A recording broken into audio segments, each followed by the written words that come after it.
My name is Alice C. Gardner, and I am 32 years old. I knew dinner would become a circus the moment my mother sent the family group message. Dinner next Saturday, full attendance, no excuses. I could hear her cheerful, passive-aggressive voice through the screen. Our family had spent years pretending everything was perfect, even though most of it was held together by denial, selective memory, and my bank account. I arrived on time, carrying a good bottle of red wine.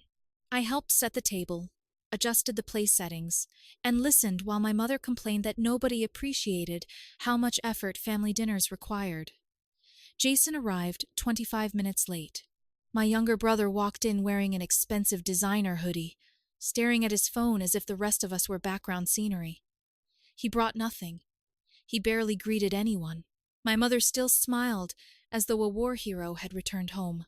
The table included my parents, Aunt Cheryl, Uncle Mike, Jason, and me. As usual, conversation revolved around him. Nobody mentioned that I had recently purchased my first house. Nobody asked about the promotion that placed me in charge of a 12-person team. Instead, my mother praised Jason's university courses, while my father talked about how focused and ambitious his son had become. Jason accepted every compliment with the quiet confidence of someone who had never examined where his comfortable life came from. About 15 minutes into dinner, my father stood and raised his glass. "To Jason," he announced, "a young man who has shown us what determination looks like. He worked hard, remained focused, and created his success without handouts. That is how real achievement is built." Everyone lifted their glasses. Aunt Cheryl even took a ceremonial sip, despite having avoided alcohol for decades. Jason smiled.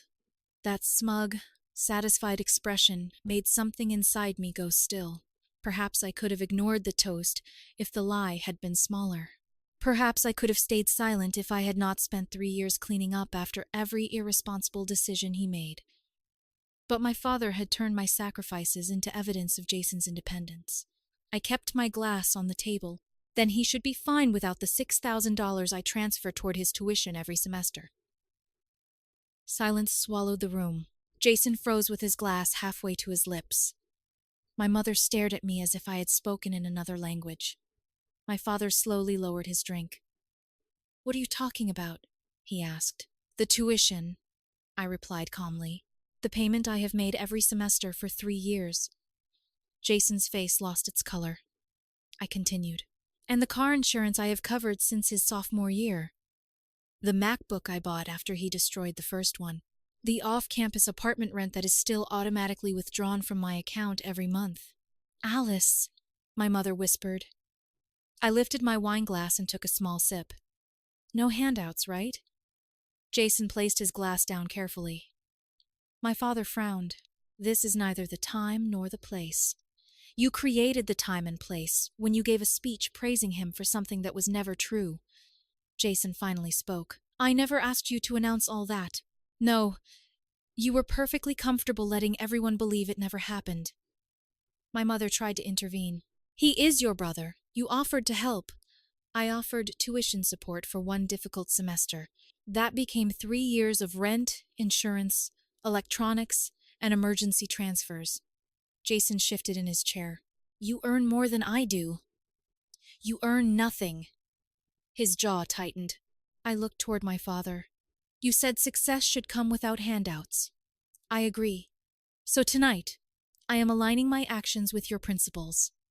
Nobody touched their food. For the first time in years, Jason did not look arrogant. He looked frightened.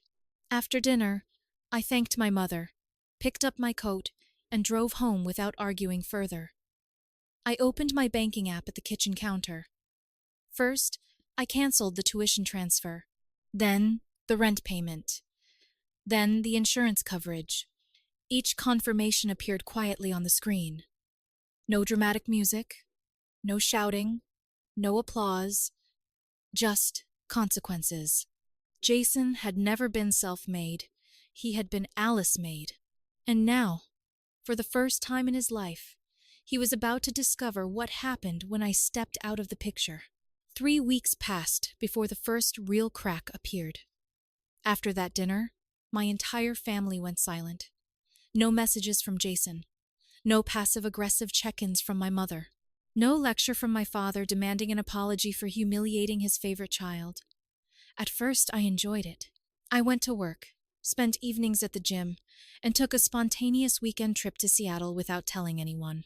For the first time in years, I was not checking my bank account for surprise withdrawals, last-minute requests, or payments connected to Jason's life. It felt like breathing after being underwater. Then an email arrived from the university. The subject line read, "Urgent, outstanding tuition balance. Jason's student account had been flagged. Payment was overdue, and he risked being removed from his classes." I opened the email, read it once, and closed it. For 3 years, I had covered tuition, rent, car insurance, phones, and the laptop he later treated like a disposable accessory. I had not merely helped him. I had hidden him from consequences. A few days later, I received a text from an unknown number. "Hey, it's Jason. Can we talk?"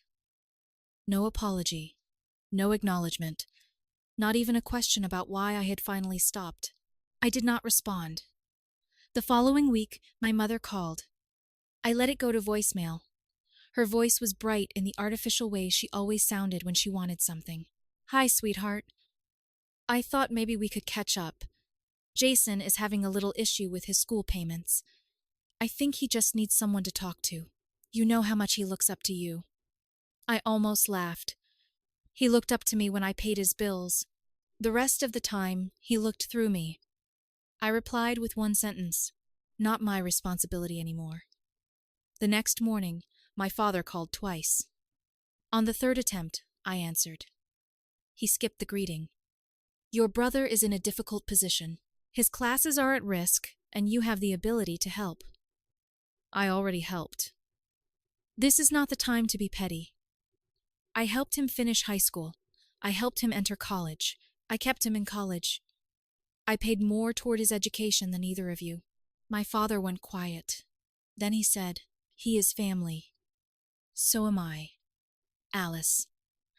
I am tired of being treated like a backup parent with a credit card." He muttered something about disrespect and ended the call. Less than a week later, someone knocked on my front door. I checked the peephole. Jason stood in the hallway with his hood pulled up and his phone in one hand. There was no car in the driveway, which meant he had probably taken the bus or walked. He knocked again. I watched him wait. He did not look angry. He looked empty, like someone who had spent his entire life leaning backward and had only just realized the wall behind him was gone. I did not open the door. After a minute, he turned and walked away. 2 weeks later, I received the update I had expected. Jason had withdrawn from the university. He could not pay his tuition or remain in his apartment. He pawned the MacBook I bought him, sold several pairs of expensive sneakers, and moved back into our parents' basement. That was when their illusion began collapsing. My mother started sending harmless-looking texts. "How are you? How is work? Jason is adjusting. He may take a semester off to regroup." Regroup was their new word for broke, unemployed, and forced home. I ignored every message. Then Aunt Cheryl called. She said my parents were exhausted. Jason slept until noon, claimed he was applying for work, and spent most afternoons playing video games in the basement. It was the same basement he used to mock me for living in after college, when I worked 2 jobs and studied every night to earn the position I had now. The irony was almost too perfect. My father called again several days later. This time, he sounded tired. "Things are difficult here," he admitted. I stayed silent. Jason has maxed out his credit card. I took over the payments, but I am behind. He has applied to several places, but nothing has worked out. What places? I do not know exactly. Has he accepted anything entry-level? He says those jobs will not help his career. There it was. He would rather remain unemployed than begin somewhere ordinary. My father circled the request without saying it directly. Groceries were expensive. Bills were piling up. Jason needed a small boost to regain his footing. I asked one question. Is he still using the laptop I bought? Silence. No, my father admitted. He sold it. He did not sell it to survive. He sold it to delay getting a job. That is unfair. No, it is accurate. I took a breath. I'm not helping him anymore. I'm not helping you cover for him either. What are we supposed to do? See him for who he is, not who you wanted him to be. A week later, Jason applied for a job at a local pizza restaurant. He was rejected because he had no work history. He blamed the economy. Then the hiring manager. Then me. My mother texted to say he felt abandoned. I did not respond. Without my payments absorbing every mistake, Jason became increasingly angry. He argued about household rules, shouted over slow Wi-Fi, and complained when dinner was not ready when he expected it. My parents were finally living with the person they had praised for years. The self-made son had no savings, no plan, and no discipline. Only a long history of being rescued. And now that his rescuer had stepped away, everyone could finally see how little stood underneath the applause. The first genuine change came from an unexpected phone call. Jake Morrison, a former coworker of mine who now ran a growing technology firm, asked whether I knew anyone looking for an entry-level support position. It is not glamorous, he said. Full-time, on-site, decent salary, health insurance, and room to move up. I need someone smart enough to learn, and humble enough to start at the bottom. Jason's face came to mind immediately. My first instinct was to say no. He had ignored me, blamed me, and treated years of financial support as though it had appeared automatically. Offering him another opportunity felt dangerously close to rescuing him again. But this was different. I would not be paying his bills. I would only be opening a door. Whether he walked through it would be his decision. I called my mother. I may have a job opportunity for Jason. Relief entered her voice instantly. Oh, Alice, thank you. Do not thank me yet. It is entry-level technical support, full-time, on-site, real work with a manager and fixed hours. She hesitated. I think that could be good for him. He is just stuck. He is not stuck. He is refusing to move. She promised to tell him. An hour later, Jason called me. His tone was defensive before I finished saying hello. What is this job Mom mentioned? A support role at a technology company. So, answering phones? Helping clients, solving basic technical problems, documenting cases, and learning the systems. He scoffed. You expect me to become some desk monkey? I expect nothing. I offered you an interview. You are trying to humiliate me. No, I am offering you a chance to earn something. I do not need you saving me again. I felt no anger this time. Then save yourself. He went silent. If the job is beneath you, reject it. I continued. But do not call an opportunity an insult just because it requires effort. What is that supposed to mean? It means you can keep pretending the world owes you a career, or you can start building one. He hung up. I assumed that was the end of it. 2 hours later, my mother texted. Your father and I told him to attend the interview. We are done making excuses. That sentence surprised me more than Jason's anger. For the first time, my parents were not protecting him from discomfort. The next morning, he went. Jake called afterward. He is intelligent, he said carefully.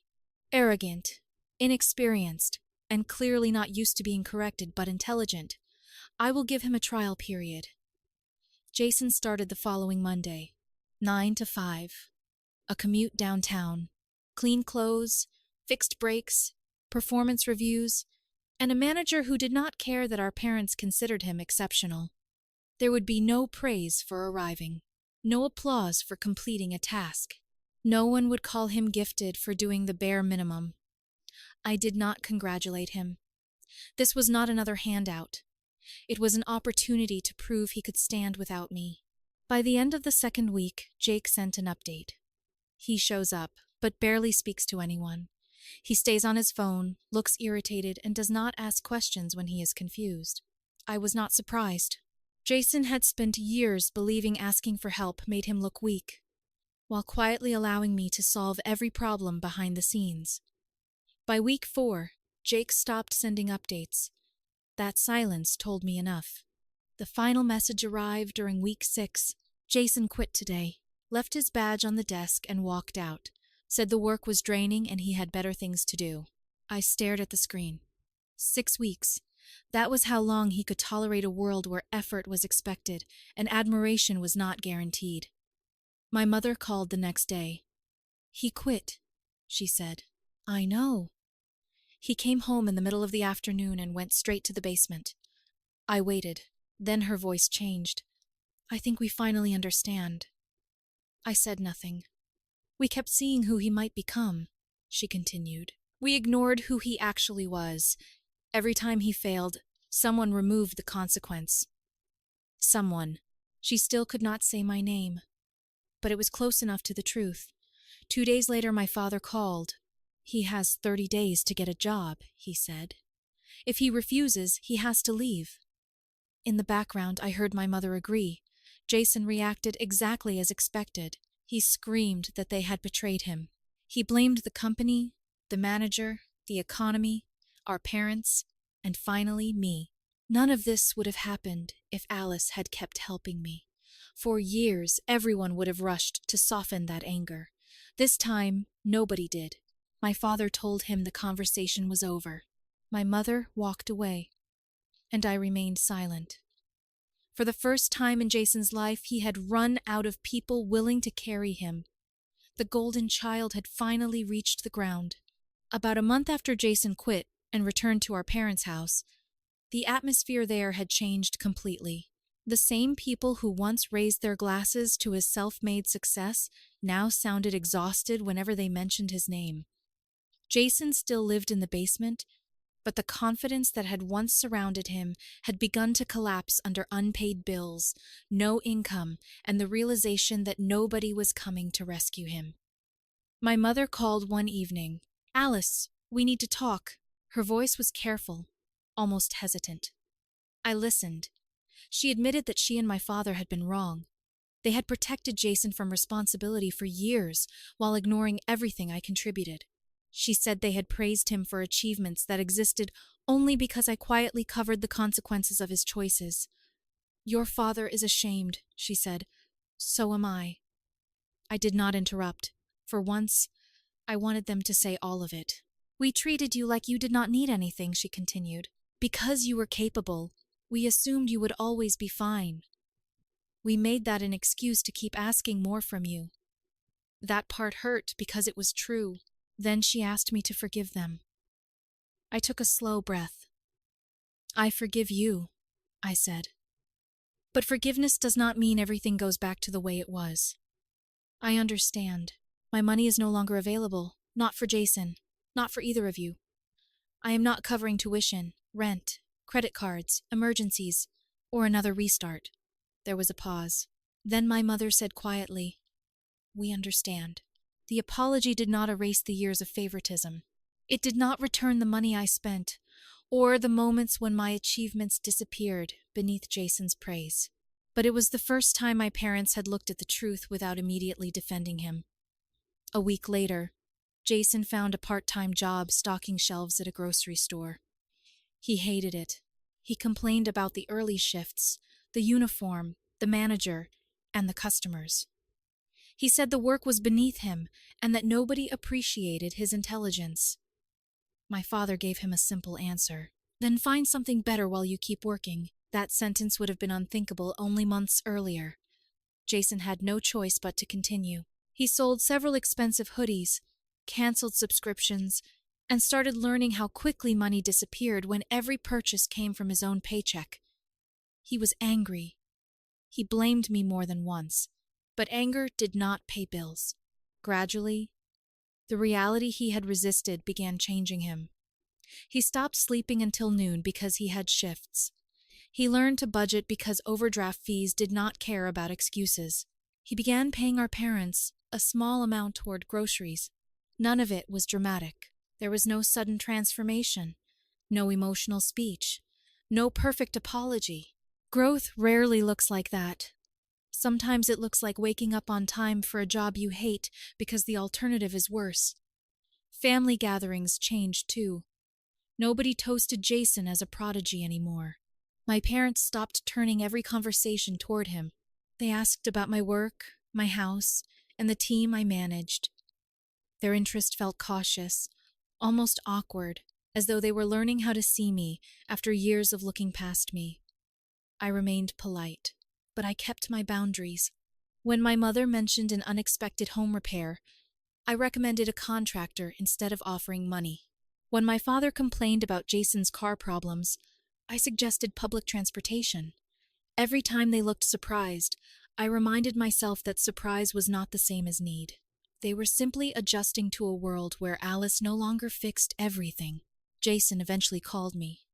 It was the first direct conversation we had had since the job offer. "I guess you were right," he said.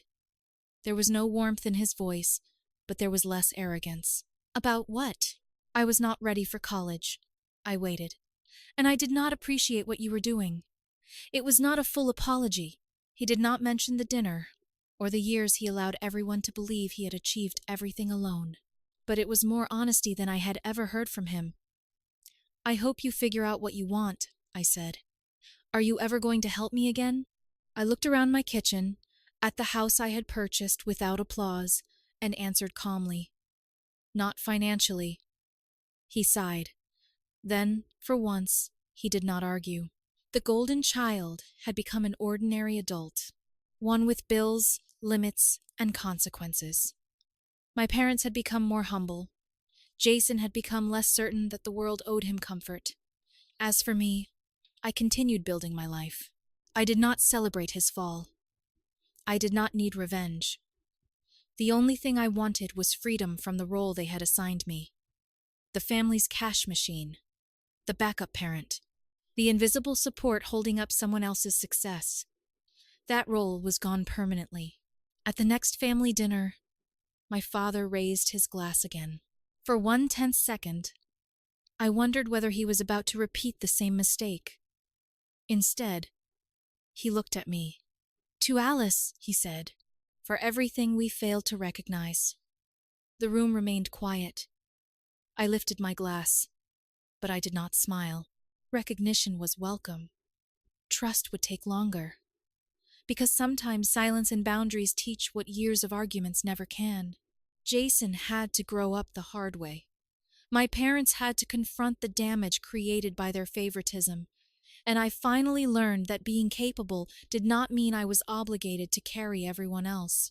For the first time, the respect in that room did not feel borrowed or temporary.